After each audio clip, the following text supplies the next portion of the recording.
ورحمۃ اللہ وبرکاتہ۔ الحمد للہ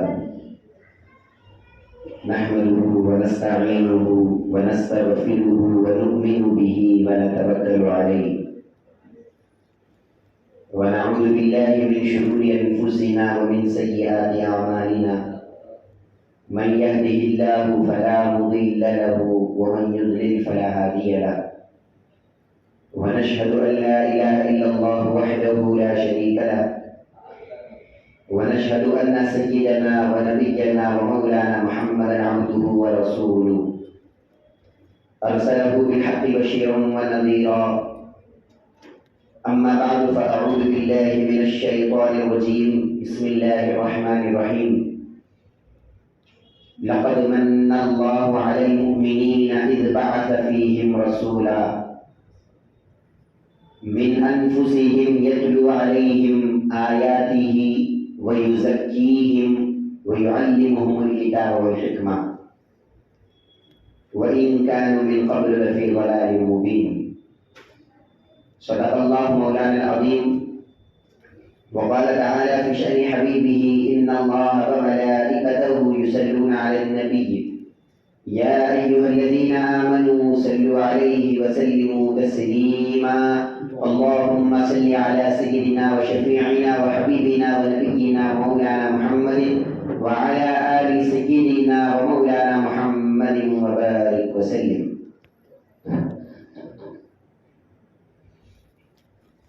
محترم بزرگوں، اللہ رب العزت کا فضل و کرم ہے، اس نے ہم سبوں کو پیارے آقا حضور اکرم جناب محمد رسول اللہ صلی اللہ علیہ وعلی آلہ وصحبہ وسلم کی مبارک امت پیدا فرمایا۔ اللہ کا کرم ہے کہ اس نے آج ہم کو دین کی کچھ باتیں سننے اور سنانے کے لیے اپنے گھر میں جمع ہونے کا موقع عطا فرمایا، الحمدللہ۔ محترم حاضرین کرام،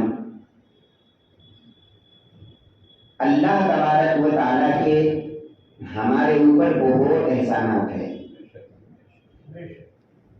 ہم ان احسانات کو اگر گننا بھی چاہے تو گن نہیں سکتے۔ اگر کوئی ایک دو احسان ہم پر کیا ہو تو ہم اس کو گن بھی سکتے ہیں کہ اس نے مجھ پر فلاں احسان کیا ہے، فلاں احسان کیا ہے۔ لیکن اگر کوئی حد سے زیادہ احسانات ہم پہ اگر کوئی کر دیا اور اتنے احسانات اور اتنی نعمتیں کہ ہم پھر اس کو گن بھی نہیں سکیں گے، تو اتنے احسانات کوئی مخلوق تو ہم پہ کر ہی نہیں سکتی۔ یہ احسانات کرنے والا صرف رب ذوالجلال ہے۔ قرآن مجید میں اللہ رب العزت فرماتے ہیں وَإِن تَعُدُّوا نِعْمَةَ اللَّهِ لَا تُحْصُوهَا، کہ اے لوگو اگر تم اللہ کی ان نعمتوں کو گننا بھی چاہو اور تم تسبیح لے کر بیٹھ جاؤ یا اپنی انگلیوں پر گننا شروع کر دو اور گنتے گنتے گنتے تمہاری پوری زندگی ہی کیوں نہ تم ختم کر دو، لیکن اللہ کی نعمتوں کو تم گن نہیں سکتے، وہ نعمتیں کبھی ختم نہیں ہو سکتی۔ اتنی نعمتیں اللہ تعالیٰ نے ہم کو نگاہوں پر کیا ہے۔ اللہ تبارک و تعالیٰ نے ہم سب کو انسان بنایا، یہ بھی اللہ کا کرم ہے۔ اشرف المخلوق بنایا، پورے انسانوں میں سب سے بڑا مقام دیا، یہ بھی اللہ کا کرم ہے۔ اللہ تبارک و تعالیٰ پھر ان تمام انسانوں میں سے ہم کو مسلمان بنایا اور جنتی بنایا، یہ بھی اللہ کا احسان ہے۔ پھر تمام مسلمانوں میں اللہ تبارک و تعالیٰ نے ہم سب کو پیارے آقا کریم صلی اللہ علیہ وسلم کا ماننے والا بنایا، یہ بھی اللہ کا کرم ہے۔ اللہ تبارک و تعالیٰ نے ہم کو ماں باپ عطا کیا، ہم کو غذا عطا کیا، رہنے کے لیے گھر عطا کیا، پہننے کے لیے کپڑا عطا کیا، یہ تمام اللہ تعالیٰ کے احسانات ہیں۔ لیکن سب سے بڑا جو اللہ کا احسان ہے، جس احسان پر اللہ خود یہ کہہ رہا ہو کہ لوگوں میں نے احسان کیا تمہارے اوپر، وہ بس ایک ہی احسان ہے۔ قرآن مجید میں اللہ تبارک و تعالیٰ نے پوری قرآن میں بس ایک ہی جگہ ایمان والوں پر احسان کرنے کی بات کیا، اور جب احسان کی باری آئی تو یہ نہیں فرمایا کہ اے لوگوں میں نے تم کو پیدا کر کے تمہارے اوپر احسان کر دیا، یہ نہیں فرمایا کہ اے لوگوں میں نے تم کو مسلمان بنا اوپر احسان کر دیا. یہ نہیں فرمایا کہ اے لوگوں میں نے تم کو قرآن مجید عطا کر کے تمہارے اوپر احسان کر دیا. یہ بھی اللہ کے احسانات ضرور ہیں، لیکن اللہ تبارک و تعالیٰ اگر کسی احسان کے بدلے یہ کہتا ہے کہ دیکھو میں نے تمہارے اوپر احسان کر دیا، وہ بس ایک ہی نعمت اور ایک ہی احسان کے متعلق اللہ بات کرتا ہے. اور ارشاد فرمایا لقد من اللہ علی المؤمنین اذ بعث فیہم رسولا، کہ تحقیق کہ اللہ نے ایمان والوں پر احسان کر دیا کہ ان کے درمیان ایک رسول کو بھیج دیا. محترم حاضرین کرام، تمام احسانات میں اللہ تبارک و تعالیٰ رسول کو بھیجنے کا جو احسان ہے اس احسان کو ہائی لائٹ کر رہا ہے اور اس احسان کا ذکر کر رہا ہے اور ایمان والوں کو یاد دلا رہا ہے کہ اے ایمان والوں دیکھو اللہ کے تمام احسانات میں سب سے بڑا اگر کوئی احسان ہے وہ رسول اکرم صلی اللہ علیہ وسلم کا تمہارے پاس آنا ہے. جب یہ تمہارے پاس آئے تب تم کو معلوم ہوا کہ اللہ نے ہم کو کیوں پیدا کیا. جب یہ تمہارے پاس آئے تب تم کو پتا چلا کہ جنت میں جانے کا راستہ کون سا ہے. جب یہ تمہارے پاس آئے تب تم کو پتا چلا کہ اللہ کے قریب جانے کا اور اللہ کے نیک بندے بننے کا راستہ کون سا ہے. جب یہ تمہارے پاس آئے تب تم کو پتا چلا کہ اللہ کا عرفان کیا ہے، اللہ کی پہچان کیا ہے، اللہ رہتا کہاں ہے، اللہ کا فلسفہ کیا ہے. یہ تمام باتیں اگر پیارے آقا نہ آتے تو کبھی ہم کو پتا نہیں چلتا. اللہ تعالیٰ فرماتا ہے کہ لوگوں ایک رسول کیا تمہارے سامنے آ گیا، ارے یہ رسول کے آنے کی وجہ سے سارے اللہ تبارک و تعالیٰ کے احسانات اس کے سامنے کم ہو گئے ہیں. رسول کے آنے کا احسان سب سے بڑا ہو گیا. ہم نے تمہارے درمیان ایک رسول کو بھیجا. محترم حاضرین کرام، قرآن مجید بھی اللہ کا بڑا احسان ہے اور ہدایت دینے والی کتاب ہے، اللہ کا سیدھا راستہ بتلانے والی کتاب ہے. لیکن غور کرو آپ اتنی بڑی اور عظیم کتاب کو دے کر بھی اللہ نے یہ نہیں کہا کہ قرآن مجید تمہارے پاس آ گیا تو یہ اللہ کا احسان ہو گیا. کیونکہ قرآن مجید تو ہدایت ضرور ہے، ہدایت دیتی بھی ضرور ہے، لیکن قرآن مجید سے ہر انسان ہدایت لے نہیں سکتا. قرآن مجید کی صفت اللہ قرآن میں بتا رہا ہے یضل بہ کثیرا ویہدی بہ کثیرا. یہی وہ قرآن ہے جس کو پڑھ کر کئی لوگ گمراہ ہوتے ہیں اور یہی وہ قرآن ہے جس کو پڑھ کر کئی لوگ ہادی بھی بنتے ہیں، ہدایت یافتہ بھی بنتے ہیں. یہ قرآن مجید تو ہدایت دینے والی کتاب ہے، لیکن ہدایت لینے والے کے اندر کتنی صلاحیت ہے اس حساب سے اس کی ہدایت اور اس کی گمراہی میں فرق پڑتا ہے. کوئی قرآن پڑھ کے ہدایت لیتا بھی ہے، کوئی قرآن پڑھ کے گمراہی ہوتا ہے. محترم حاضرین کرام، غور کرنے والی بات ہے آج اسلام میں کئی ہزاروں فتنے آ چکے ہیں، کئی ہزاروں جماعتیں اسلام میں بن چکی ہیں. پیارے آقا علیہ السلام نے ارشاد فرمایا کہ میری امت میں 73 فرقے بنیں گے اور یہ سارے کے سارے فرقے جہنم میں جائیں گے، ایک ہی جماعت جنتی ہوگی اور ایک ہی جماعت جنت میں جائے گی. غور کرنے والی بات ہے جب 73 فرقے جو بنے ہیں، 70 پر 3 جماعتیں جو اسلام میں بنی ہیں، یہ تمام لوگ کوئی قرآن سے ہٹ کے بات نہیں کرتے، سب اپنا دعویٰ قرآن سے پیش کرتے ہیں. اگر کوئی جنتی جماعت ہے وہ بھی قرآن سے دعویٰ پیش کر رہی ہے، کوئی گمراہ جماعت ہے وہ بھی قرآن سے دعویٰ پیش کر رہی ہے. معلوم یہ ہوا کہ قرآن ہی کو لے کر سرکار کی زبان مبارک سے یہ بات ہم کو سمجھ میں آ گئی. 73 فرقوں میں 70 پر 2 جماعتیں جہنم میں جائیں گی، ایک ہی جماعت جنتی ہوگی. سب کے پاس قرآن ہے لیکن قرآن سب کو ہدایت نہیں دیتا، قرآن بس بعض لوگوں کو ہی ہدایت دیتا ہے. اب وہ قرآن سے ہدایت کیسے حاصل کریں گے آپ؟ اگر ہم قرآن کو پڑھیں اور قرآن کو پڑھ کر ہدایت ہم حاصل کر رہے ہیں یا گمراہ ہو رہے ہیں، اس کی پہچان ہم کو کیسے ہو؟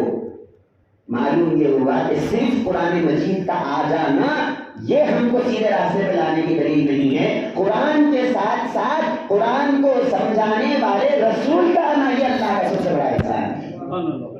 اللہ کہہ رہا ہے قرآن تو آ گئی تمہارے پاس، لیکن یاد رکھ لو اس سے تم ہدایت حاصل نہیں کر سکتے، آؤ ایک سمجھانے والے کو بھی بھیجتا ہوں.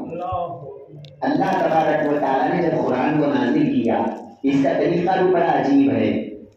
اللہ تعالیٰ نے خانہ کعبہ کے اوپر کتاب کو نازل نہیں کیا، ہوتا تو ایسا نہیں کر سکتا تھا. وہ قدرت رکھنے والا پروردگار قدیر ہے.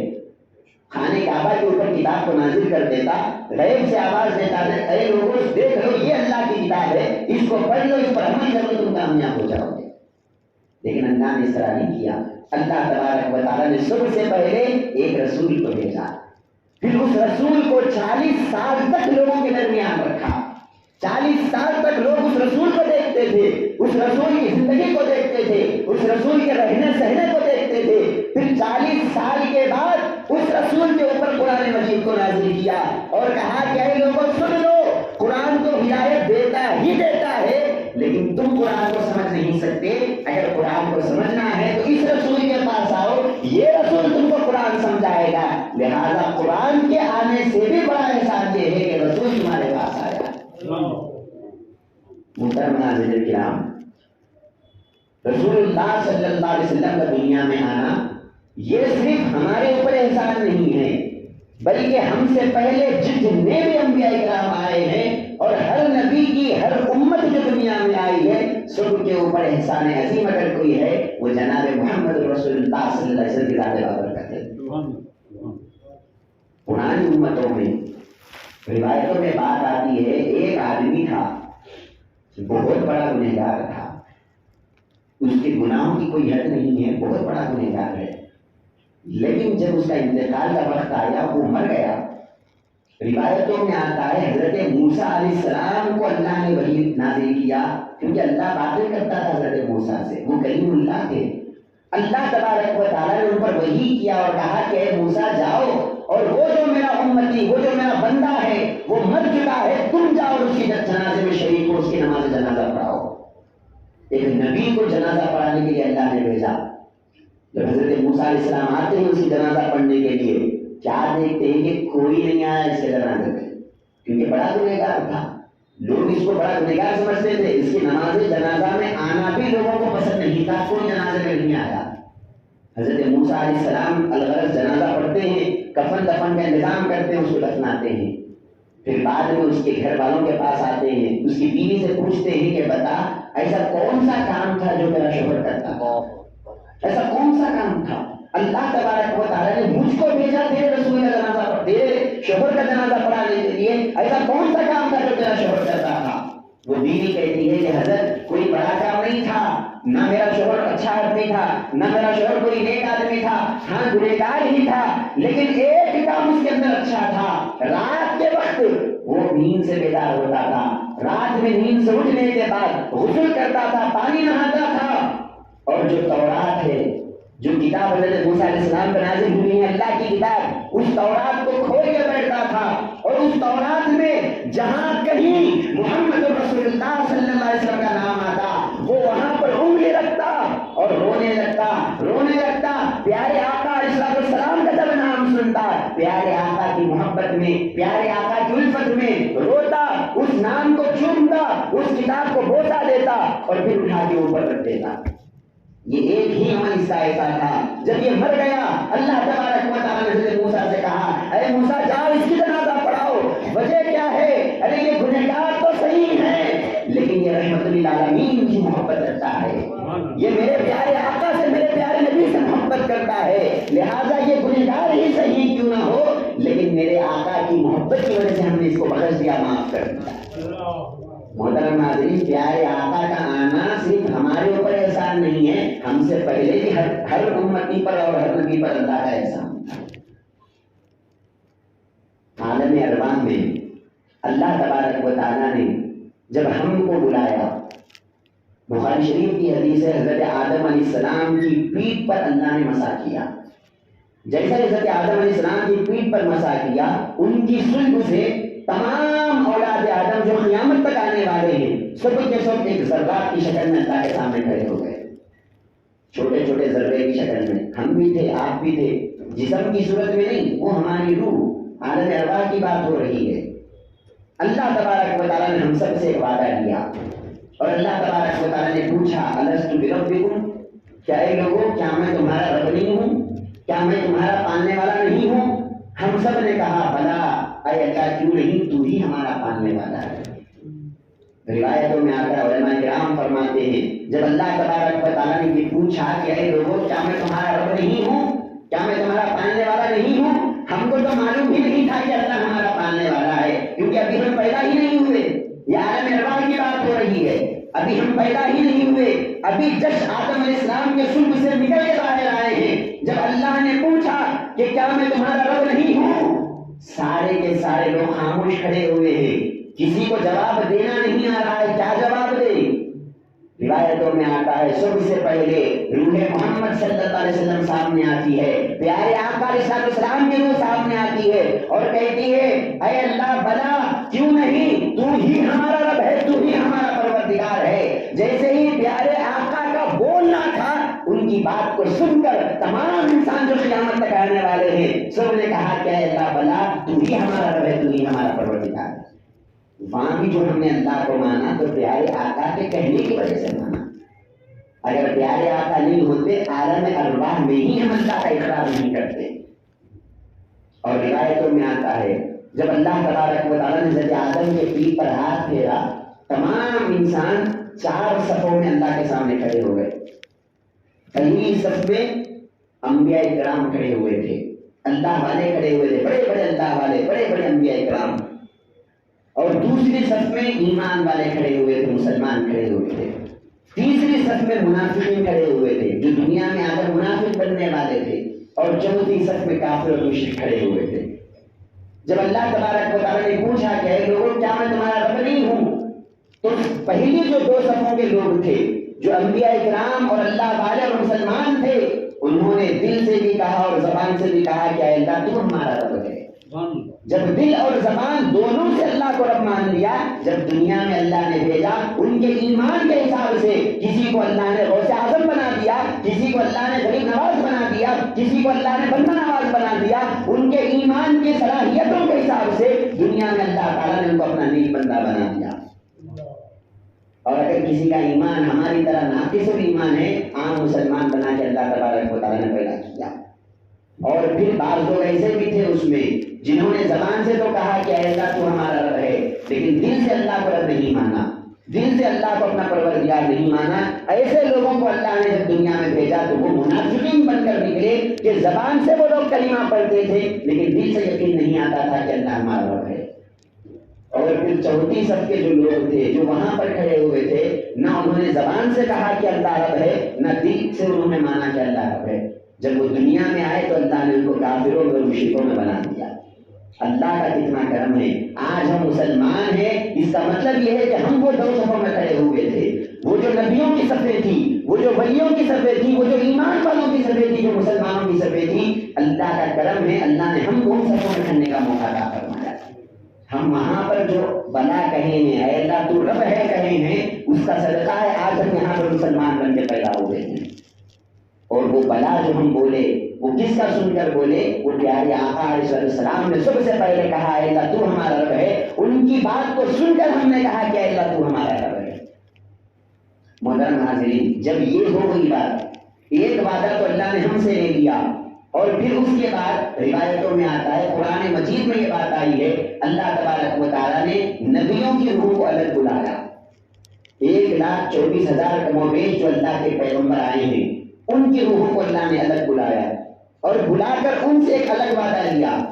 قرآن مجید میں اللہ نے اس کا ذکر بھی کیا. پارے 3 میں اللہ کہتا ہے وَإِذْ أَخَذَ اللَّهُ مِيثَاقَ النَّبِيِّينَ لَمَا آتَيْتُكُم مِّن كِتَابٍ وَحِكْمَةٍ ثُمَّ جَاءَكُمْ رَسُولٌ مُصَدِّقٌ لِّمَا مَعَكُمْ لَتُؤْمِنُنَّ بِهِ وَلَتَنصُرُنَّهُ.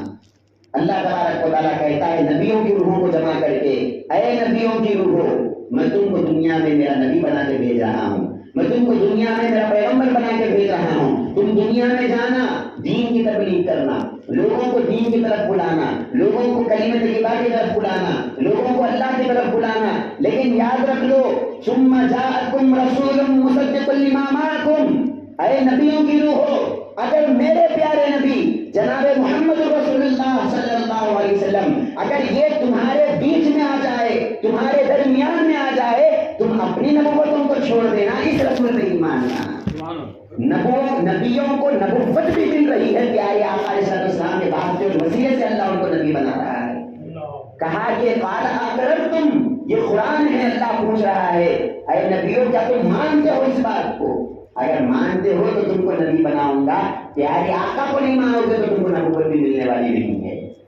تمام نبیوں نے کہا بلا اے اللہ کیوں نہیں، ہم سب مانتے ہیں، اقررنا، ہم مانتے ہیں اور ہم گواہی دیتے ہیں کہ ہم دنیا میں تیرے دین کا کام کریں گے، لیکن تیرے پیارے نبی اگر آ جائیں گے ہم اپنی نبوتوں کو چھوڑ دیں گے، ہم ان پر ایمان لائیں گے۔ اللہ نے کہا فاشہدوا وانا معکم من الشاہدین، تم بھی گواہ رہو اور میں خود تمہارے ساتھ گواہ بن کے رہوں گا۔ یہ ہمارا جو وعدہ ہوا ہے کہ پیارے آقا علیہ السلام اگر دنیا میں آئیں گے ان کو فالو کرنا۔ یہ کس کو بول رہے ہیں؟ نبیوں کو بول رہے ہیں۔ نبی بھی دنیا میں جب آتا ہے پیارے آقا علیہ السلام کے طریقے کو اس کو چلنا پڑتا ہے۔ حضرت موسیٰ علیہ السلام کا زمانے کا ایک آدمی، حضرت موسیٰ کا ایک ماننے والا یہودی پیارے آقا علیہ السلام کے زمانے میں تورات کو پڑھ رہا تھا، اور ایک روایت میں یہ بات آتی ہے کہ حضرت عمر رضی اللہ عنہ تورات کو پڑھ رہے تھے پیارے آقا کے سامنے، اللہ کی کتاب ہے تورات، اس کو پڑھ رہے تھے حضرت موسیٰ علیہ السلام۔ پیارے آقا علیہ السلام جب اس کو سنتے ہیں پیارے آقا کا غصہ، پیارے آقا کا چہرہ غصے سے لال ہو جاتا ہے، جلال میں آ جاتے ہیں پیارے آقا۔ حضرت عمر کو روکتے ہیں حضرت ابوبکر صدیق رضی اللہ عنہ اور کہتے ہیں کہ اے عمر رکو، دیکھتے نہیں پیارے آقا غصے میں آ رہے ہیں، پیارے آقا کا چہرہ غصے سے لال ہو چکا، کیا دیکھتے نہیں تم؟ حضرت عمر فرماتے ہیں کہ میں غلط کیا پڑھ رہا ہوں، یہ تو اللہ ہی کا کلام ہے، یہ تورات پڑھ رہا ہوں، یہ موسیٰ علیہ السلام کی اتری ہوئی کتاب ہے، یہ اللہ ہی کا کلام ہے، میں کوئی غلط کام تو نہیں کر رہا ہوں۔ جب پیارے آقا اس بات کو سنتے ہیں تو فرماتے ہیں اے عمر تم کیا تورات کی بات کرتے ہو؟ لو کان موسیٰ حیا وادرک النبوۃ لاتبعنی، ارے تورات کی بات تو بازو رکھو، یہ تورات جس رسول پر اتری وہ موسیٰ بھی اگر میرے زمانے میں زندہ ہوتے اپنی نبوت کو چھوڑ کر مجھ پر ایمان لاتے۔ تم میرے سامنے تورات کو پڑھ رہے ہو، ارے میرے آنے کے بعد اب یہ تورات اور انجیل پر ایمان لاؤ، لیکن اس کو پڑھنا نہیں، اس کو فالو نہیں کرنا۔ اگر پڑھنا ہے اور فالو کرنا ہے تو میری کتاب اور قرآن مجید کو پڑھنا ہے۔ محترم حاضرین کرام، عیسیٰ علیہ السلام بھی قیامت کے قریب آئیں گے دوبارہ، ہمارا ایمان ہے، ہر مسلمان کا ایمان ہے، عیسیٰ علیہ السلام دوبارہ آئیں گے۔ ان کو مارا نہیں گیا، ان کو اللہ نے زندہ آسمان پر اٹھا دیا۔ وما قتلوه وما صلبوه ولكن شبه لهم، پارے 6 میں اللہ کہہ رہا ہے کہ نہ ان کو سولی دی گئی نہ ان کو قتل کیا گیا۔ یہ لوگ یہ سمجھتے ہیں کہ کرسچنز لوگ کہ ان کو مار دیا گیا، قتل کر دیا گیا، لیکن اس طرح نہیں ہوا۔ اللہ تبارک و تعالیٰ نے ان کو زندہ آسمان پر اٹھا لیا، اور قیامت کے روز دوبارہ، قیامت کے قریب اللہ تعالیٰ دوبارہ ان کو دنیا میں بھیجے گا۔ جب قیامت کے قریب دوبارہ جب دنیا میں آئیں گے کس حیثیت سے آئیں گے؟ اللہ کے رسول بن کے آئیں گے اور لوگوں کو اپنی دعوت دیں گے، اپنا کلمہ پڑھائیں گے، لا الہ الا اللہ عیسیٰ روح اللہ کا کلمہ پڑھائیں گے۔ حدیث میں آتا ہے پیارے آقا علیہ السلام فرماتے ہیں جب عیسیٰ علیہ السلام قیامت کے قریب آئیں گے وہ آ کر دنیا میں لوگوں کو عیسائی بننے کی دعوت نہیں دیں گے بلکہ عیسائیوں کو مسلمان بننے کی دعوت دیں گے۔ وہ وہاں آ کر اپنی جو صلیب ہے، اپنا جو نشان ہے، جو پلس مارکس ہے یہ لوگ بنا چکے ہیں، اس کو توڑ دیں گے اور کہیں گے کہ اے لوگوں اب میری نبوت ختم ہو چکی، میری رسالت ختم ہو چکی، اب محمد رسول اللہ صلی اللہ علیہ وسلم کا دور چل رہا ہے، ان کا زمانہ چل رہا ہے، لہذا چھوڑو اس کو اور آؤ لا الہ الا اللہ محمد رسول اللہ کو پڑھو۔ محترم ناظرین، عیسیٰ علیہ السلام بھی جو آخر میں آئیں گے وہ پیغمبر کی حیثیت سے نہیں آئیں گے، وہ جناب محمد رسول اللہ صلی اللہ علیہ وسلم کے ایک امتی اور ایک داعی کی حیثیت سے دنیا میں آئیں گے۔ اللہ کا کتنا بڑا احسان ہے، ایسے رسول کی امت میں اللہ نے ہم کو پیدا کیا۔ عیسیٰ علیہ السلام جن کے ترانے الاپتے ہیں، عیسیٰ علیہ السلام جن کی تعریفیں کر رہے ہیں، حضرت موسیٰ جن کے امت میں ہونے کے لیے اللہ سے دعا کر رہے ہیں، ایسے رسول کی امت میں اللہ نے ہم گنہگاروں کو پیدا کیا۔ روایتوں میں آتا ہے حضرت موسیٰ علیہ السلام اللہ سے دعا کر رہے ہیں اور کہتے ہیں اللہم انی اجد فی الواح امہ، اے اللہ یہ جو تختیاں تورات کی تو نے مجھے دیا ہے، اس تورات میں میں نے ایک امت کے بارے میں پڑھا کہ ایک امت آخری زمانے میں آنے والی ہے، دنیا میں تو سب سے آخر میں آئے گی، لیکن جب جنت میں جانے کی باری ہوگی تو سب سے پہلے وہ امت جنت میں جائے گی۔ حضرت موسیٰ فرماتے ہیں اے اللہ میں دعا کرتا ہوں یہ عظیم الشان امت تو مجھے عطا کر دے اور مجھے اس امت کا نبی بنا دے۔ اللہ تعالیٰ کہتا ہے اے موسیٰ وہ تمہاری امت نہیں ہے، دل کا امت احمد، وہ تو میرے پیارے احمد کی اور میرے پیارے محمد کی امت ہے۔ پھر حضرت موسیٰ علیہ السلام فرماتے ہیں اے اللہ میں نے میری کتاب تورات میں پڑھا ہے ایک امت آنے والی ہے اناجیلہم فی صدورہم، کہ ان کی جو کتابیں ہوں گی وہ کتابیں وہ اپنے سینوں میں محفوظ کر لیں گے۔ پرانے زمانے میں اللہ کی کتاب کو کوئی یاد کرنے والا پیدا نہیں ہوا۔ جو تورات تھی، جو انجیل ہے، جو زبور ہے، جتنی کتابیں اللہ رب العزت نے پرانے زمانے میں نازل کیا، اس کا حافظ کوئی امتی بن نہیں سکتا۔ یہ اللہ کا کلام ہے، اس کو یاد کرنا کوئی بچوں کا کھیل نہیں ہے۔ اللہ کے کلام کا حافظ صرف اللہ کا نبی ہوتا، اللہ کے نبی کے علاوہ کوئی دوسرا حافظ ہوتا ہی نہیں اس زمانے میں۔ تورات کے حافظ کون ہے؟ صرف موسیٰ علیہ السلام۔ انجیل کے حافظ کون ہے؟ صرف عیسیٰ علیہ السلام۔ زبور کے حافظ کون ہے؟ صرف داؤد علیہ السلام۔ ان کے علاوہ کوئی دوسرا حافظ ہے ہی نہیں اس زمانے میں، کیونکہ اللہ کے کلام کو یاد کرنا یہ بندوں کے عقل میں آنے والی اور بندوں کے سینے میں آنے والی کتاب نہیں ہے، یہ اللہ رب العزت کا کلام ہے۔ لیکن حضرت موسیٰ فرماتے ہیں اے اللہ میں نے پڑھا ہے اپنی کتاب میں ایک امت آنے والی ہے، چھوٹے چھوٹے 7-8 سال کے بچے ہوں گے، لیکن تیرے اس عظیم الشان کتاب کو یاد کر لیں گے اور اپنے سینوں میں محفوظ کر لیں گے۔ اے اللہ جو بڑے بڑے نبیاں کرتے ہیں وہ کام اس امت کے چھوٹے چھوٹے بچے کر دیں گے، میں تجھ سے دعا کرتا ہوں وہ میری امت بنا دے۔ اللہ تعالیٰ فرماتا ہے موسیٰ تمہاری امت نہیں ہے، وہ تو میرے پیارے احمد اور محمد کی امت ہے۔ پرانی کتابیں بڑی ہارڈ ہوا کرتی، بہت مشکل ہوا کرتی، اس کو یاد کرنا بولے تو بہت مشکل کا کام ہوتا، اس کو یاد نہیں کر سکتا کوئی، دیکھ کے پڑھنا ہی مشکل کا کام ہے تو یاد کیسے کر سکتے ہیں۔ لیکن جب قرآن مجید کی باری آئی، پیارے آقا علیہ السلام کے واسطے اور وسیلے سے اللہ نے ایک اور احسان ہم پر کیا کیا دیکھو آپ، قرآن مجید کو اللہ نے اتنا آسان کر دیا، اتنا آسان کر دیا، اتنا آسان کر دیا، ایک چھوٹے سے چھوٹا بچہ بھی جب اپنی زبان کو کھولتا ہے اللہ تبارک و تعالیٰ اس کو بھی قرآن مجید یاد دلا دیتا ہے۔ وَلَقَدْ يَسَّرْنَا الْقُرْآنَ لِلذِّكْرِ، قرآن مجید میں اللہ کہتا ہے ہم نے اس قرآن کو بڑا آسان بنا دیا ہے۔ پڑھنے کے لحاظ سے بڑا آسان ہے، سمجھنے کے لحاظ سے بہت مشکل ہے۔ سمجھ نہیں سکتے قرآن کو اپنی طرف سے، لیکن پڑھ سکتا ہے، ہر بچہ پڑھ سکتا ہے، ہر بڑا پڑھ سکتا ہے۔ یہ جو قرآن جو آسان ہوئی ہے، اللہ کا کلام جو آسان ہوا ہے، یہ پہلی امتوں میں نہیں تھا، ہمارے اوپر جو آسان ہوا ہے یہ پیارے آقا علیہ السلام کا احسان ہے۔ اللہ تبارک و تعالیٰ نے ان کو بھیج کر ہمارے اوپر قرآن کو آسان کیا۔ اور جب یہ قرآن کوئی بچہ یاد کر لیتا ہے، اب اس کے بعد پھر اس کا مقام اور مرتبہ کیا ہوتا ہے؟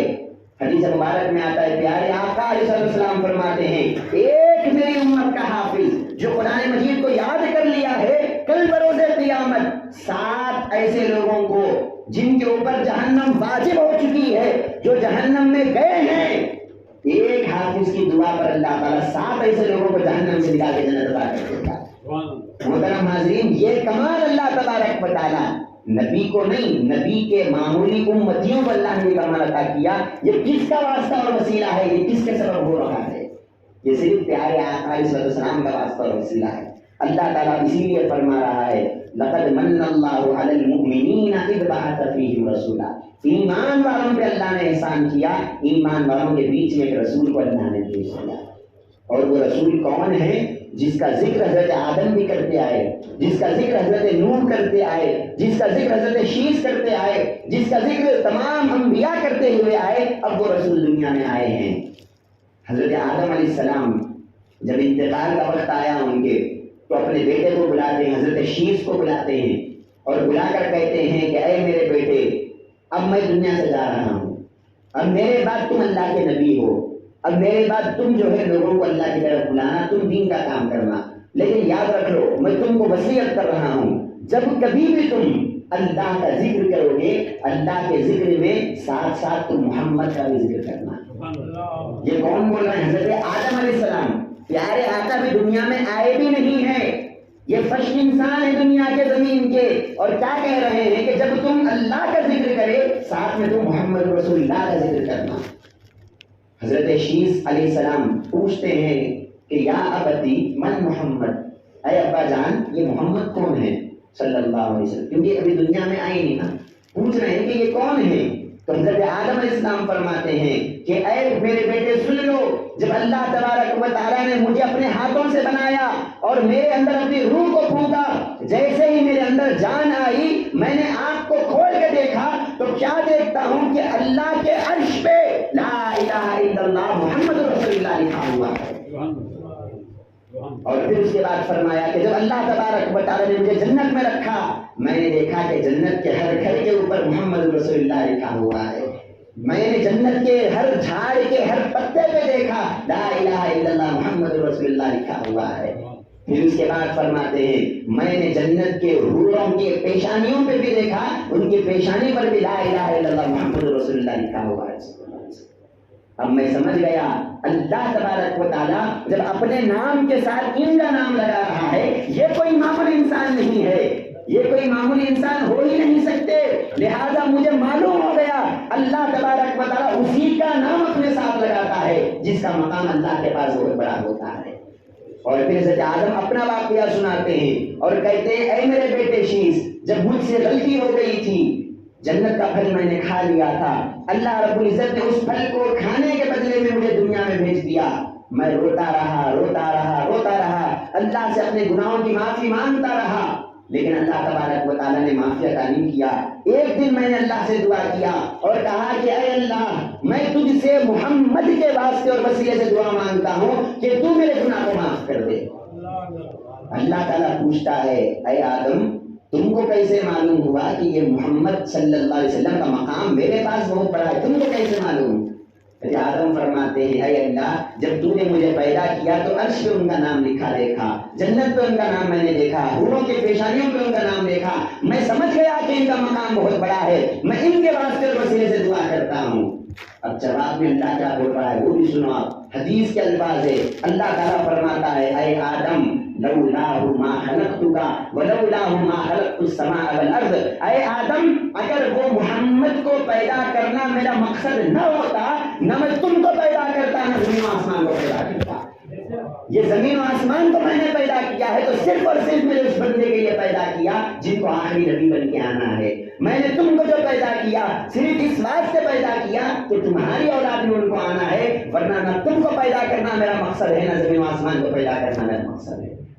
محترم ناظرین کرام، ایسا مقدس رسول ہمارے درمیان آیا ہے، ایسا مقدس رسول کہ ہم امتی ہیں، ہم کتنا فخر کرنا کہ ہم کون ہیں، جناب محمد رسول اللہ صلی اللہ علیہ وسلم کے ہم ماننے والے اور ان کے غلام ہیں۔ محترم ناظرین، اب اللہ قرآن میں کیا کہہ رہا ہے؟ لقد من اللہ علی المؤمنین اذ بعث فیہم رسولا، ایمان والوں پر اللہ کا احسان ہو گیا کہ ایمان والوں کے درمیان اللہ نے ایک رسول کو بھیج دیا۔ اور پھر وہ رسول کیا کرتے ہیں، وہ رسول کا کام کیا ہے، کیوں بھیجا رسول کو، اللہ تعالیٰ آگے ایکسپلین کر رہا ہے، وضاحت کر رہا ہے اور کہتا ہے یتلو علیہم آیاتہ۔ چار کام اللہ نے نبی کے بیان کیا اور کہا کہ یہ نبی آ کر تمہارے پاس یہ چار کام کرتے ہیں۔ پہلا کام یہ ہے یتلو علیہم آیاتہ، یہ نبی تم کو اللہ کی نشانیاں پڑھ کے بتاتے ہیں، اللہ کی آیتیں سناتے ہیں، قرآن مجید سناتے ہیں، یہ نبی کا کام ہے۔ اب اس سے بھی ہم کو سمجھ میں آ گیا قرآن سنانا اور سننا یہ ہمارا کام نہیں ہے، یہ نبی کا کام ہے۔ اگر ہم خود قرآن پڑھنے جائیں گے تو بھٹک جائیں گے، نبی کی زبان سے قرآن سنیں گے تو پھر بھٹکیں گے نہیں بلکہ ہدایت کے راستے پہ آ جائیں گے۔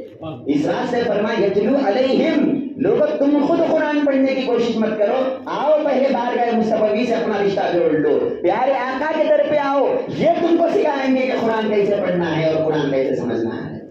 یتلو علیہم آیاتہ، یہ لوگوں کو قرآن پڑھ کے سناتے ہیں، یہ لوگوں کو اللہ کی نشانیاں بتلاتے ہیں۔ اور اس کے بعد فرمایا وَيُزَكِّيهِمْ، دوسرا کام نبی کا ہے کہ وہ لوگوں کے دلوں کو صاف کرتے ہیں۔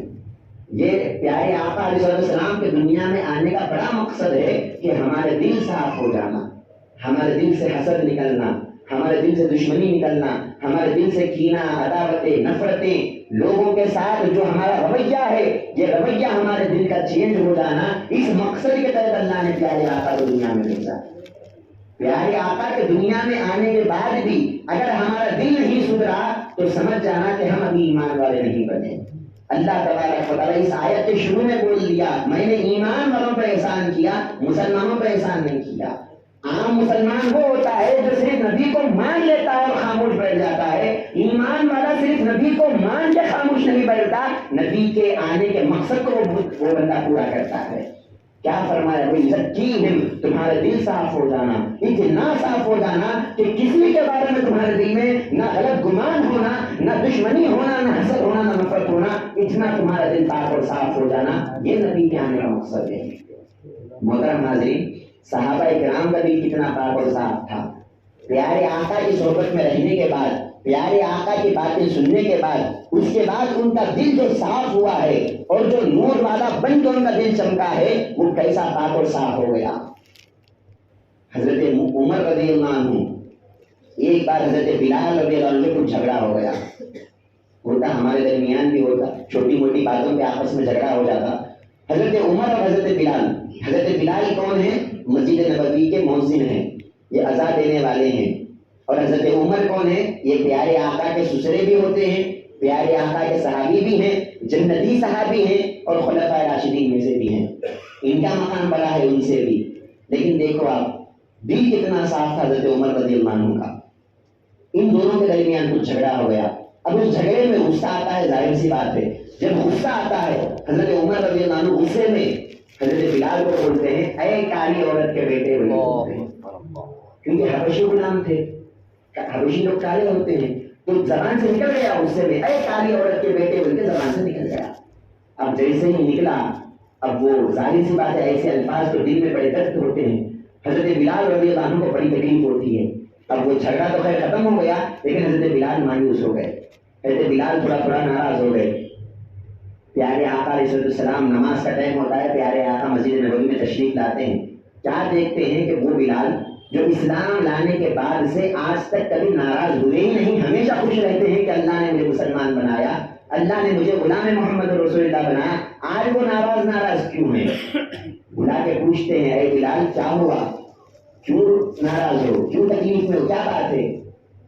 دیکھو اگر ہم کو کوئی بلا کے پوچھے کہ کیا بات ہے, ہم کیا کرتے؟ حضرت عمر کی شکایت کرنا تو دور کی بات ہے, اور 4-5 ایکسٹرا لگا کے ہماری طرف سے بولتے, انہوں ایسا کرے, انہوں ویسا کرے, وہ کرے, یہ کرے. ہمارا دل صاف نہیں ہے, وہ صحابہ ہے, ان کا دل کتنا صاف ہے. دیکھو آپ, پیارے آقا پوچھ رہے ہیں بلال کیا ہوا, کیوں ناراض ہو؟ آپ فرماتے ہیں نہیں یا رسول اللہ کوئی بات نہیں ہے, کچھ نہیں ہے, کوئی بات نہیں, میں ایسے ہی آج کیوں میرا دل کمزور ہے, بس ناراض ہوں. لیکن وہ پیارے آقا کی نظر کرم ہے, ان کو کیا نہیں معلوم ہوتا, وہ جنتی اور دوزخی لوگوں کو دیکھ لینے والے, وہ منافقوں کو, کافروں کو پہچان لینے والے, ان کی نظر سے کیا چھپتا ہے, ان کو معلوم ہو گیا کہ ماجرا کچھ اور ہے. پھر وہ حضرت علی رضی اللہ عنہ کو بلاتے ہیں اور پوچھتے ہیں اے علی تم بتاؤ کیا ہوا.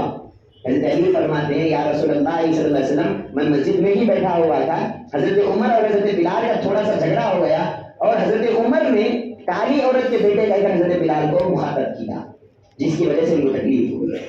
اب جیسے ہی پیارے آقا نے جو سنا, حضرت عمر کو بلایا اور بلا کر کہا کہ اے عمر, کیا تم نے اس طرح کہا ان کو, کیا تم نے اس طرح بولا کہ کالی عورت کے بیٹے ہیں یہ؟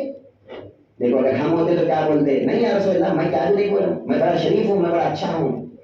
ہمارا دل اچھا نہیں ہے, وہ پاک دل کے رکھنے والے. دیکھو آپ, وہ کہتے ہیں جی یا رسول اللہ مجھ سے غلطی ہو گئی, میں نے کہا ہے کہ یہ اس طرح ہے.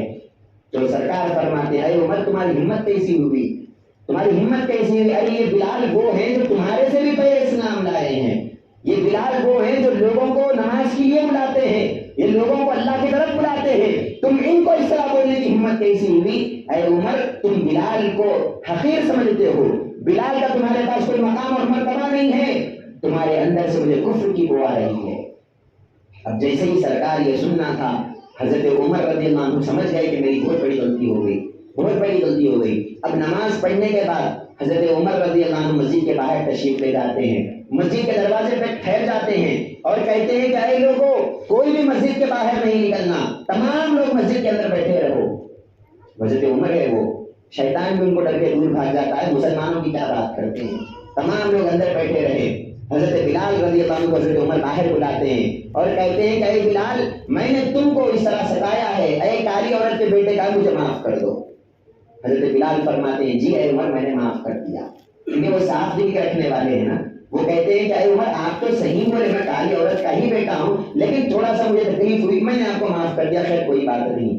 حضرت عمر فرماتے ہیں نہیں ہے بلال، خالی زبان سے بولے تو معافی نہیں ہوتی، میں ایک کام کرتا ہوں، زمین پہ لیٹ جاتا ہوں، تم میرے چہرے پہ اپنے پاؤں کو کھل کے جانا، تب میں مانوں گا کہ تم نے مجھے دل سے معاف کیا ہے۔ اور پھر تمام لوگوں کو کہتے ہیں اے لوگوں تم مسجد میں رہنا اور دیکھنا کہ میں نے اپنے نفس کو کیسے کچلا ہے، اور دیکھنا کہ میں نے حضرت بلال سے کیسے معافی مانگی ہے۔ حضرت عمر آقا ہے، یہ غلام ہے، ہونا تو یہ چاہیے تھا کہ حضرت بلال لیٹنا تھا اور انہوں اپنے قدم کو رکھنا تھا۔ یہ دنیا کی حکومت ہے اور یہ دنیا کا مقام اور مرتبہ، لیکن آپ دیکھو جب دل صاف ہو جاتے ہیں، جب دل پاک ہو جاتے ہیں، جب دل کا تزکیہ ہو جاتا ہے تو پھر حالت اس طرح بدل جاتی ہے۔ حضرت بلال فرماتے ہیں کہ اے عمر میں آپ کے منہ پر کیسے، میں آپ کے چہرے اقدس پہ کیسے پاؤں رکھوں، یہ مجھ سے نہیں ہو سکتا۔ حضرت عمر فرماتے نہیں، جب تک آپ میرے چہرے پہ پاؤں رکھ کے نہیں جاؤ گے، نہ میں آپ کو جانے دوں گا، نہ اندر کسی مصلی کو جانے دوں گا۔ سوچ ٹھہرنا یہیں پر اور دیکھنا کہ میں نے بلال سے معافی مانگی ہے۔ آخرکار حضرت بلال رضی اللہ عنہ چہرے مبارک پہ پاؤں رکھ کے آگے جاتے ہیں، تب حضرت عمر روتے ہوئے حضرت بلال کو کہتے ہیں اے بلال میں دل سے تم سے معافی مانگتا ہوں، تم مجھے معاف کر دو۔ محترم حاضرین کرام، یہ جو کیفیت صحابہ کرام کی آئی ہے یہ کب پیدا ہوئی؟ یہ پیارے آقا علیہ السلام کی صحبت میں آنے کے بعد، جب ان کا دل پاک اور صاف ہو گیا، پھر غلام اور آقا میں کوئی نسبت باقی نہیں رہی۔ وہ یہ نہیں کہتے میں مکے کا آقا ہوں تم غلام ہو، وہ یہ کہتے کہ اے بلال تم میرے آقا ہو۔ اور حضرت عمر رضی اللہ عنہ اس واقعے کے بعد ساری زندگی حضرت بلال کو جب بلاتے یا سیدنا بلال، اے میرے آقا بلال ادھر آؤ بول کے بلاتے، کبھی غلام بول کے نہیں بلائے۔ حضرت بلال کہتے کہ اے عمر آپ آقا ہے، میں کہاں کا آقا، میں تو غلام ہوں، آپ آقا ہے۔ حضرت عمر فرماتے نہیں اے بلال، پیارے آقا نے فرما دیا کہ تمہارا مقام میرے سے بڑا ہے، لہذا تم میرے آقا ہے، میں تمہارا غلام ہوں۔ محترم حاضرین، یہ دل جو صاف ہوئے ہیں صحابہ کے، یہ پیارے آقا علیہ السلام کے آنے کا ایک مقصد ہے۔ آج ہمارا دل پاک نہیں ہوا، آج ہمارا دل صاف نہیں ہوا، آج بھائی بھائی کو نہیں جمتا، باپ بیٹے کو نہیں جمتا۔ یہ کیوں نہیں جمتا؟ ہمارا دل صاف نہیں ہے۔ ظاہر سی بات ہے، اگر کوئی ہم کو کچھ بول دیا، اگر کسی کی برائی ہم دیکھ لیے، چار لوگوں میں بولنے تک ہمارے دل کو سکون نہیں آتا۔ چار لوگوں کو جا کے بولنا انہیں ویسا کرا، انہیں ایسا کرا، نہیں ہے تو بھی الٹے سیدھے چاڑیاں لگا کے بولتے۔ کیوں اس طرح ہو گیا ہے؟ آج ہمارا دل صاف نہیں ہے۔ اور پیارے آقا علیہ السلام جب دنیا میں تشریف لائے ہیں، اللہ تبارک و تعالیٰ ان کو بھیجنے کا مقصد یہ بتا رہا ہے، جب پیارے آقا دنیا میں آتے ہیں لوگوں کے دلوں کو وہ صاف کر دیتے ہیں۔ 1,24,000 صحابہ پیارے آقا علیہ السلام کے وصال کے وقت زندہ تھے، اور 1,24,000 صحابہ میں کوئی صحابی آپ کو ایسا نہیں ملے گا جو دنیا کی محبت رکھنے والا ہو، کوئی صحابی آپ کو ایسا نہیں ملے گا جو اللہ پہ یقین نہ رکھنے والا ہو، کوئی صحابی آپ کو ایسا نہیں ملے گا جو پیسوں کی محبت رکھنے والا ہو۔ ہر صحابی اپنی جان کو، اپنے مال کو پیارے آقا پہ لٹانے والا آپ کو ملے گا۔ یہ دل جو ان کے صاف ہو گئے ہیں، یہ دل جو ان کے پاک ہو گئے ہیں، یہ پیارے آقا علیہ السلام کی دنیا میں آنے کا مقصد ہے۔ اور محترم حاضرین، تزکیے کا مطلب کیا ہے؟ دل صاف ہونے کا مطلب کیا ہے؟ اللہ تبارک و تعالیٰ کو ہم اپنا رب بولتے ہیں، اللہ ہمارا پالنے والا ہے، زبان سے بولتے ہیں، لیکن دل میں کیا یقین ہے؟ ارے بھائی میری نوکری ہے تو میں پل رہا ہوں، میری نوکری ہے تو اس سے پیسے آ رہے ہیں، وہ پیسوں سے میں پل رہا ہوں، میرے بیوی بچے پل رہے ہیں۔ اللہ کے پالنے کا یقین دل میں نہیں ہے، بس زبان پہ ہے۔ یہ اس واسطے ہے کہ ہمارا دل ابھی پاک نہیں ہوا، ہمارا دل ابھی صاف نہیں ہوا، ہم خالی زبان سے بولتے ہیں اللہ فائدہ دینے والا ہے، اللہ نقصان دینے والا ہے، یہ خالی زبان پہ ہے۔ اور دل میں کیا ہے؟ اگر کوئی زہر لے کر ہمارے سامنے آ گیا، دل کی کیا کیفیت ہوتی؟ اگر کوئی سانپ ہمارے سامنے آ گیا، کوئی چھوٹا کیڑا ہمارے سامنے آ گیا، دل میں کیا کیفیت ہوتی؟ ارے بھائی نے میرے کو کاٹ دیا تو میں مر جاتا ہوں۔ تو اللہ نقصان دینے والا ہے، بلکہ وہ کیفیت کہاں گئی؟ پتہ یہ چلا کہ ہمارا دل ابھی صاف نہیں ہوا، صرف ہمارا جسم پاک ہوا ہے۔ ہم کلمہ تو پڑھ لیے، نمازیں بھی پڑھ رہے ہیں، روزے بھی رکھ رہے ہیں، جسم ہمارا صاف ہو چکا، لیکن پیارے آقا کے آنے کا جو مقصد ہے وہ جسم کو پاک کرنا نہیں ہے، وہ دل کو پاک کرنا ہے۔ پیارے آقا فرماتے ہیں کہ اے لوگوں، انسان کے جسم میں ایک گوشت کا ٹکڑا ہے جس کو دل کہا جاتا ہے۔ پیارے آقا فرماتے ہیں اگر وہ دل سدھر گیا، انسان کا پورا جسم خود بخود سدھر جائے گا۔ اگر وہ دل خراب ہو گیا تو انسان کا پورا جسم خراب ہو جائے گا۔ سرکار فرماتے ہیں وہ دل ہے، اللہ کا ڈر یہاں ہوتا ہے، اللہ پہ یقین یہاں ہوتا ہے، اللہ تبارک و تعالیٰ کا تقوی یہاں ہوتا ہے، اللہ کی ذات پر بھروسہ یہاں ہوتا ہے۔ اگر کسی کو دل میں کیفیت نہیں ہے تو پھر اس کو اسلام میں مزہ نہیں آتا، نمازوں میں مزہ نہیں آتا۔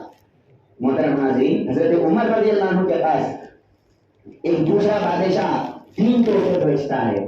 پہلا تحفہ ایک خوبصورت عورت کو بھیجا کہ اے عمر یہ میری طرف سے تحفہ ہے. تو عمر فرماتے میں کیا کروں اس کو لے کر، لہٰذا مجھے نہیں چاہیے. آپ نے اس کو آزاد کر دیا. دوسرا تحفہ بھیجا بہترین عطر، اور ایسا عطر کہ اگر آپ یہاں لگائیں گے دوسری گلی تک اس کی خوشبو جاتی، ایسا بہترین عطر بھیجا.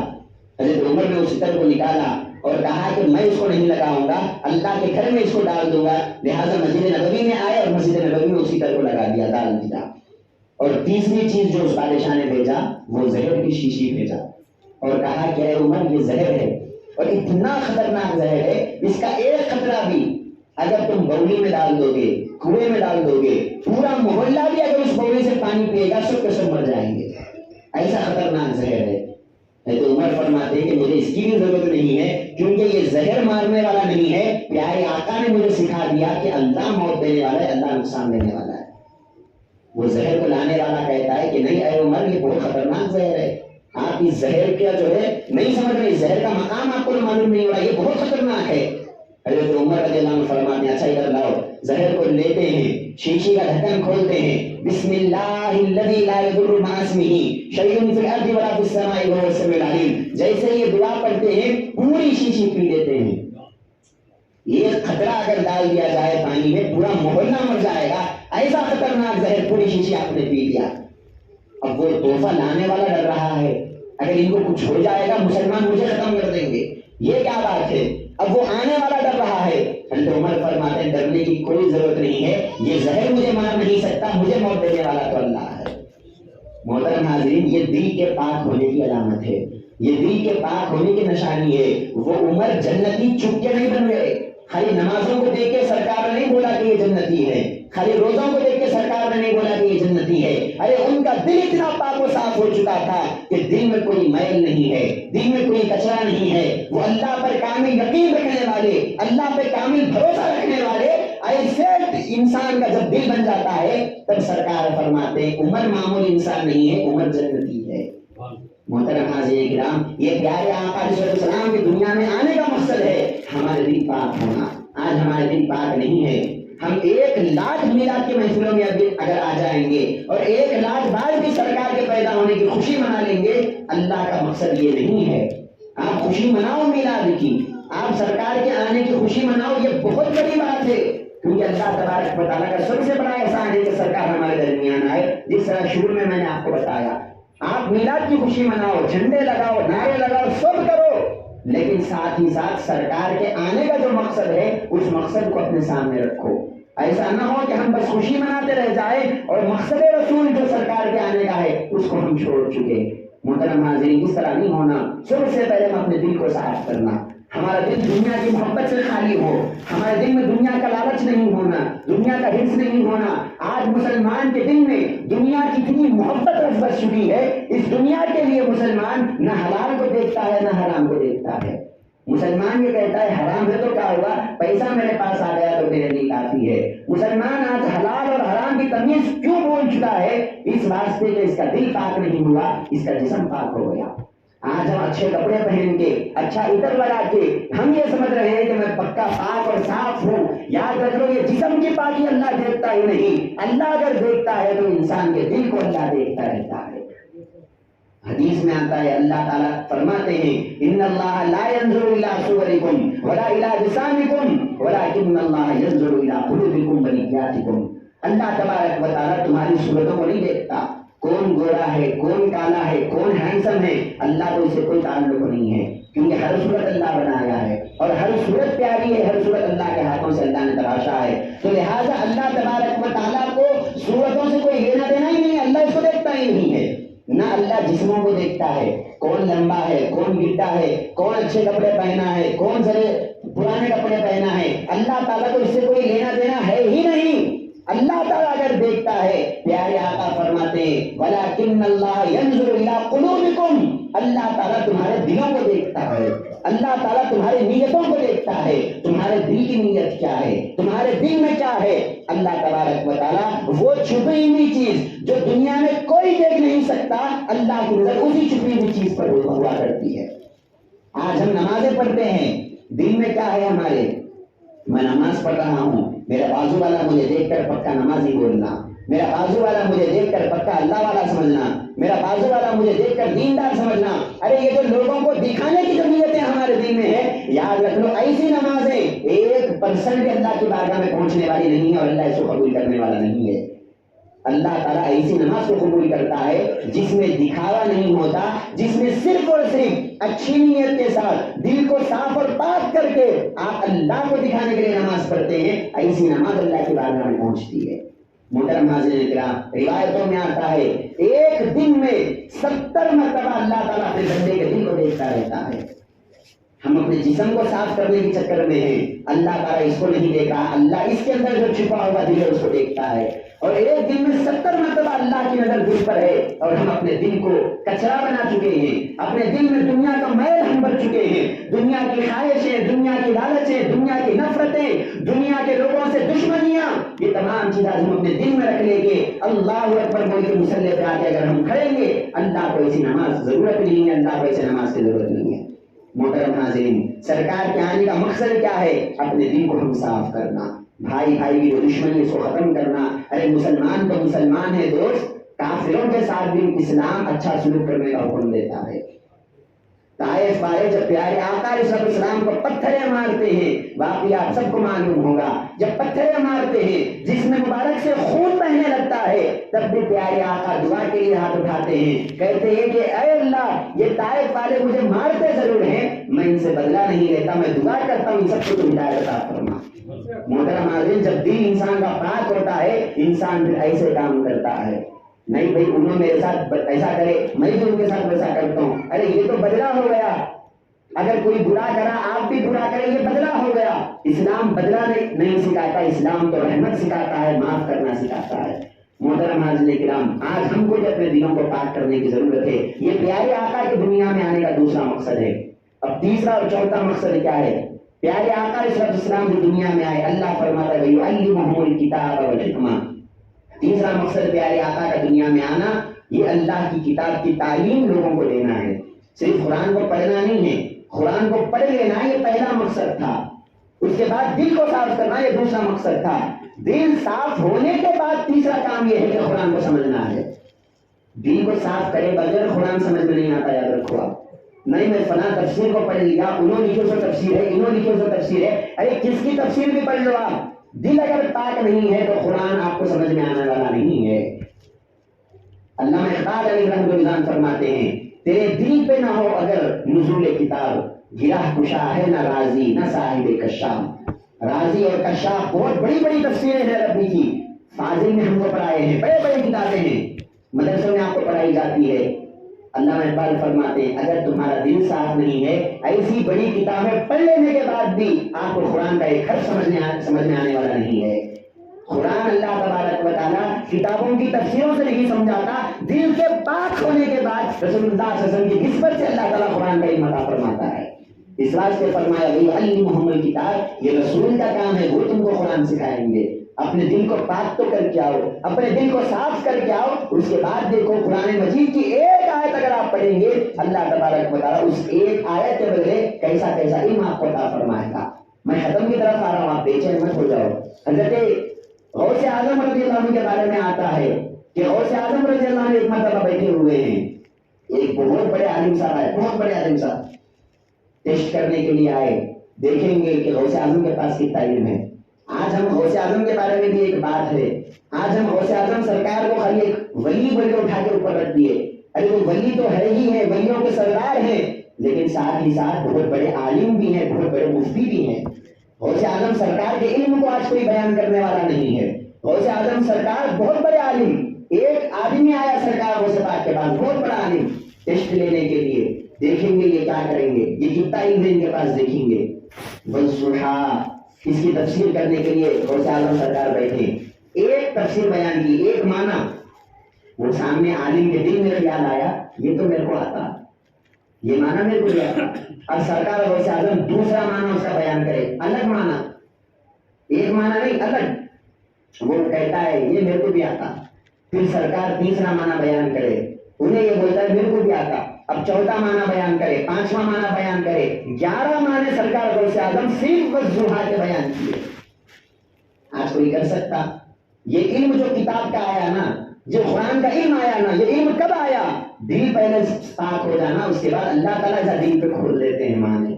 غوث اعظم سرکار 11 تفسیریں کر دیے، وہ عالم کے دل میں آیا یہ تو میرے کو بھی آتا. اس کے بعد سرکار 12ویں تفسیر کرے، 12واں معنی بتائے، وہ یہ کہنے لگا نہیں میرے کو نہیں آتا. سرکار 13واں معنی بتائے، 14، 15، 16، ایسا ہوتے ہوتے 40 معنی ایک آیت کے سرکار نے بتا دیا. ایک ہی آیت ہے، الگ الگ 40 معنی. یہ تمام معنی کیسے معلوم ہوئے ان کو؟ یہ سمجھانے والا کون ہے؟ ارے یہ پیارے آقا ہی کی نسبت سے اللہ تعالیٰ سکھاتا ہے. دل کو صاف کر کے جب ہم آئیں گے، ایک آیت کے 40 معنی غوث اعظم بیان کر رہے ہیں، اور اتنا سب بیان کر کے فرماتے ہیں رجعنا من القاری الى الحال. ارے یہ 40 معنی ضرور ہے، لیکن یاد رکھو یہی سب کچھ نہیں ہے. اصل مقصد تو اپنے حال کو بنا ہے، اپنے دل کو پاک کرنا ہے. جیسے ہی وہ عالم یہ سنتے ہیں، اپنے کپڑوں کو پھاڑ لیتے ہیں، اپنے شملے کو اٹھا کے سرکار کے قدموں میں ڈال دیتے ہیں، کہتے ہیں کہ اے غوث اعظم، بڑے بڑے عالموں کو میں نے دیکھ لیا، لیکن آپ سے بڑے عالم میں نے دنیا میں نہیں دیکھا.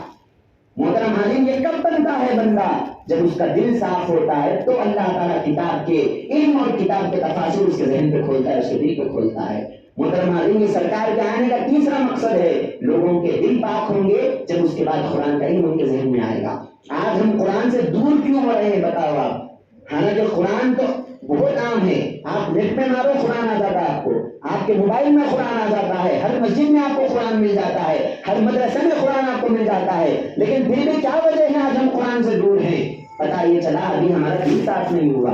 جب دل صاف نہیں ہوا تو قرآن پڑھنے میں نہ مزہ آتا ہے، نہ قرآن پڑھنے میں انٹرسٹ آتا ہے، نہ قرآن کچھ پڑھنے پڑتا ہے کچھ سمجھ میں آتا ہے. محترم حاضرین، سب سے پہلا کام ہمارا دل کو پاک کرنا ہے. پھر اس کے بعد چوتھی بات جو سرکار کے آنے کی ہے وہ کیا اللہ نے بیان کیا؟ والحکمہ. پیارے آقا جب دنیا میں آتے ہیں حکمت کی باتیں تم کو بتلاتے ہیں، حکمت کی باتیں تم کو بتلاتے ہیں. اب یہ حکمت کیا ہے؟ اگر اس کی تشریح کرنے بیٹھیں گے تو ٹائم ہو جائے گا، لیکن میں یہیں پہ اختصار کر رہا ہوں، اپنی بات کو ختم کر رہا ہوں. یہ 4 مقصد سرکار کے دنیا میں آنے کا ہے. پہلا مقصد قرآن کو پڑھنا ہے. آج ہم اس کو چھوڑ دیے تو دوسرے مقصد کیا کرتے ہیں؟ پہلا مقصد قرآن کو پڑھنا ہے، اور دوسرا مقصد اپنے دل کو صاف کرنا ہے، تیسرا مقصد اس قرآن کو سمجھنا ہے، اور چوتھا مقصد حکمت کی باتوں کو معلوم کرنا ہے. ہمارا یہ کام ہونا، جب ہم ان 4 باتوں پر بھی عمل کرنے والے بن جائیں گے تب بولو میں غلام محمد رسول اللہ ہوں، تب آپ میلاد منانے کے قابل کے بنیں گے. ابھی ہم قابل نہیں ہیں کہ ہم رسول کا نام اپنی زبان سے لے سکیں. محترم حاضرین کرام، سرکار کا آنا ہمارے اوپر بہت بڑا احسان ہے، لیکن صرف آئے بول کے ہم بات ختم نہیں کرنا، بلکہ وہ کیوں آئے اس مقصد کو پورا کرنے کی طرف آنا اور مقصد کو پورا کرنے کی کوشش کرنا. اللہ تبارک و تعالیٰ سے میں دعا کرتا ہوں جو بھی ہم بولتے ہیں سنتے ہیں اللہ تعالیٰ عمل کرنے کی توفیق عطا فرمائے.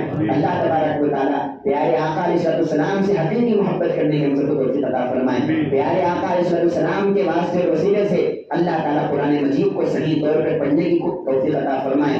اس کے بعد ہمارے نفوس کا تزکیہ اللہ تعالیٰ فرمائے، ہمارے دلوں کو اللہ تبارک و تعالیٰ پاک اور صاف فرما دے، اور پھر اس کے بعد کتاب و حکمت سے اللہ تبارک و تعالیٰ تعلیم بھی ان کو عطا فرمائے. اور پیارے آقا علیہ السلام کے دنیا میں آنے کے جو مقصد ہے اس مقصد کو پورا کرنے کے اللہ توفیق عطا فرمائے. وما علینا الا البلاغ. السلام علیکم ورحمۃ اللہ وبرکاتہ.